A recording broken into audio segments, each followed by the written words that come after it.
En goeiemiddag en 'n wonderlike 2025 vir u. Die geliefdes, mag Christus in jou kragtig deur jou werk in hierdie jaar. Ek glo hierdie gaan 'n groot jaar wees in baie opsigte. Polities, sosiaal, ekonomies. Dit mag ook sy uitdagings bring, maar een ding is ons seker, niks kan ons skei van die liefde van ons Vader, wat hy geopenbaar het en steeds openbaar in en deur Jesus Christus. Ek wil graag met u net 'n bietjie 'n meditasie doen, tipe van ding vandag, as mens dit so kan noem. Net so 'n bietjie gesels oor spesifiek 2 versies, en as jy kan hoor, ek sukkel nog om Engeland af te skud. Ons was so 'n paar weke in Engeland, en die weer was nie, was nie wonderlik nie. En ek kom daar vandaan met hierdie hoesie, ekskuus. En ook die Petjie, is 'n storie van sy eie. Is nie omdat ek disrespectvol is nie. Sal 'n ander dag daaroor praat. En miskien is dit juist hoekom hierdie 2 versies van my ook so geweldige betekenis gekry die afgelope paar weke wat ek veral in Engeland was. Ek het nogal gevoel dat daar aanslae op talle vlakke was in my lewe, in my liggaam ensovoorts. Maar ons gee nie Satan die eer nie. Ek kan ook nie sê dat my geloof getoets word nie, want my geloof kan nie getoets, my geloof kan maar getoets word, want ek maak nie staat op my geloof nie, maak staat op Christus se geloof in my. En daai geloof het reeds oorwin. Halleluja. So, Romeine 5 is die eerste versie, vers 6 tot 11 versies, dat ek graag met u wil deel. En in die Afrikaanse vertaling lees hy so: Want toe ons nog swak was, het Christus op die regte tyd vir die goddelose gesterwe. Toe ons nog swak was. Sommige vertalings dui daarop dat ons was op ons swakste. Ons was op ons verste van God af, toe Jesus vir ons gesterf het. Want nouliks sal iemand vir 'n regverdige sterwe, vir 'n goeie mens sal iemand miskien nog die moed hê om te sterwe. Maar God bewys sy liefde tot ons daarin dat Christus vir ons gesterf het, toe ons nog sondaars was. Dit is niks wat ons gedoen het nie. Daar was niks wat ons kon doen om sy liefde te verdien nie, om sy guns of sy genade te bedien nie.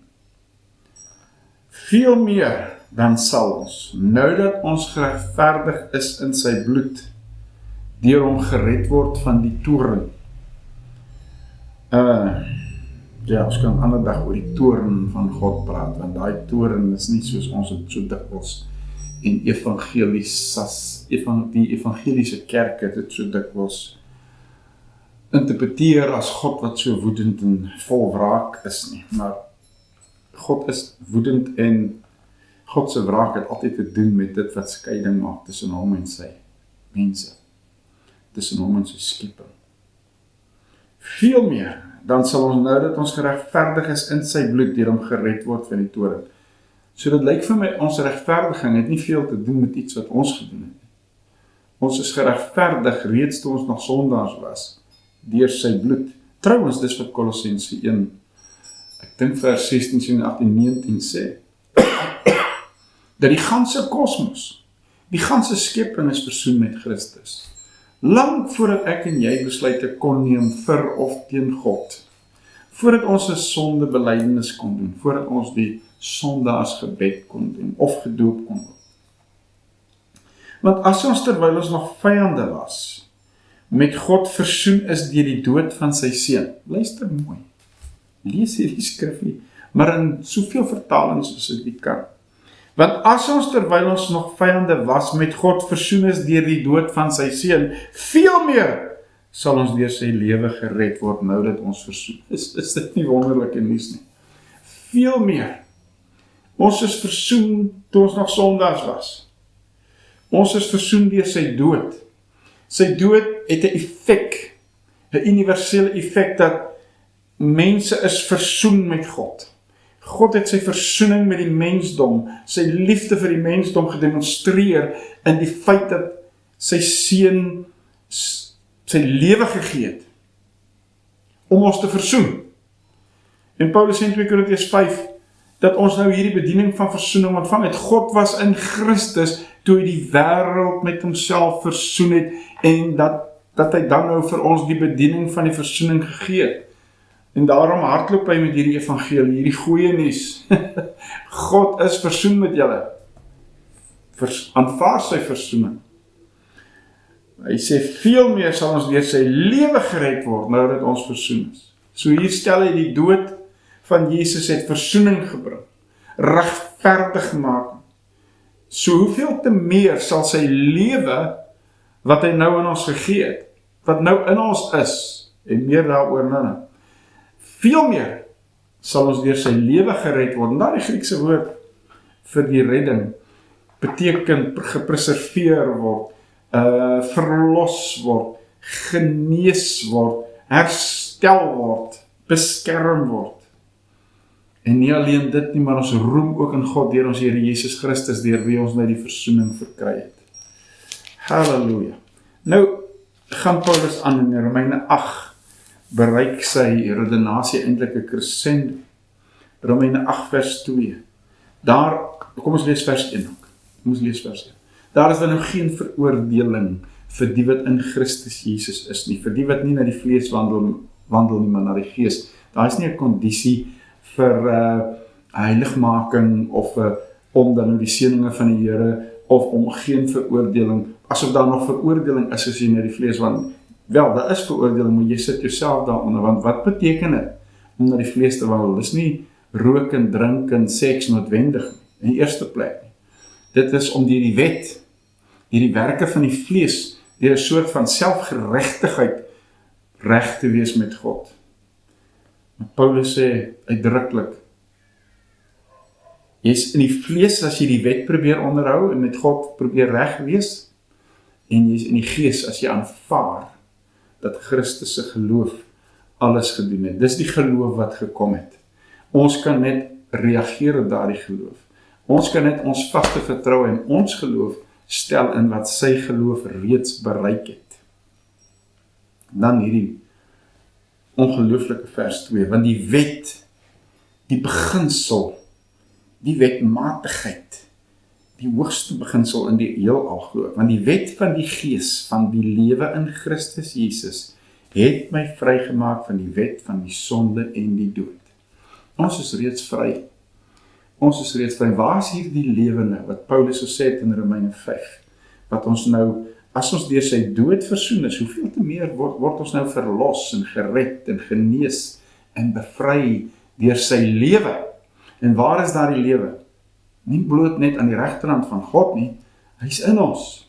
Trouwens Paulus sê, dis die geheimenis wat vir eeue en vir geslagte en vir epoks en vir vorige wêrelde en selfs vir die profete verborge was, maar nou geopenbaar is in sy tyd in die eerste eeu na Christus.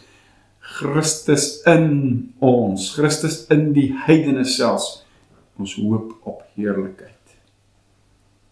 Daar is nie 'n ander wet nie, iewers sê daar is geen ander wet kan staan teen hierdie wet nie, want die wet van die Christuslewe, my vrygemaak van die wet van sonde en dood, die wet van, selfs van ouderdom, die wet van oorsaak en gevolg, die wet van 10 gebooie of 20 gebooie of 50 gebooie.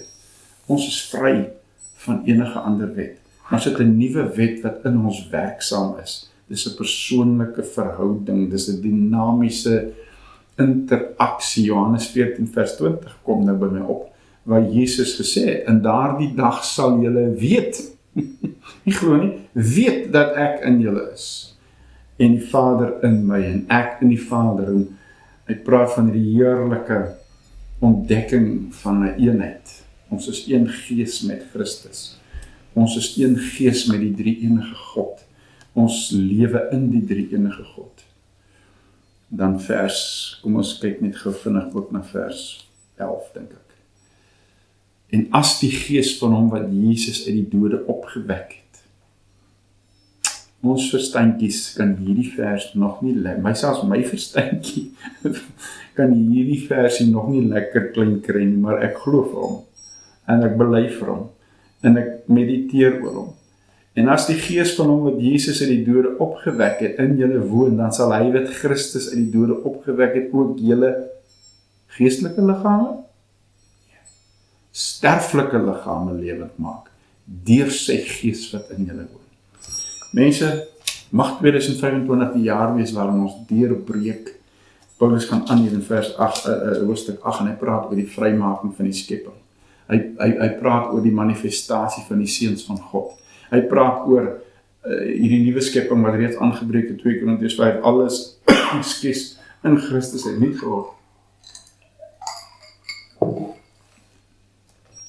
En ons kan reeds 'n nuwe hemel. Ons kan reeds 'n nuwe hemel en 'n nuwe aarde sien, ekskuus. So, ek hoop hierdie versies beteken vir jou ook iets, dat as Jesus se dood vir ons versoening, ons reggemaak het met God, ons in die regte verhouding met God gebring het, sonder dat ons het geweet het, voordat ons geweet het, voordat ons het aanvaar het, hoeveel te meer sal sy lewe. En dis nie sommer enige lewe nie, dis die wet van die Christus lewe. Dis die lewe wat die ganse heelal in aansien geroep het. Alles is uit hom, deur hom, tot hom en vir hom geskep. Maar dis ook die opstandingslewe. Dis dieselfde gees wat in Jesus se dooie liggaam in daardie graf ingegaan het en elke deel van daardie liggaam geaffekteer het. Dis waarvoor ons glo. Dis wat ons bely. Ons moet nie so groot saligheid verontagsaam nie. Ek dink dis 'n waarskuwingkie daar in Hebreërs. Do not neglect such a great salvation. Ons moenie so groot saligheid, so groot verlossing, so groot redding verontagsaam nie. Kom ons gaan 2025 in met 'n nuwe visie. Met die wete, ons sit saam met Christus in hemelse plekke.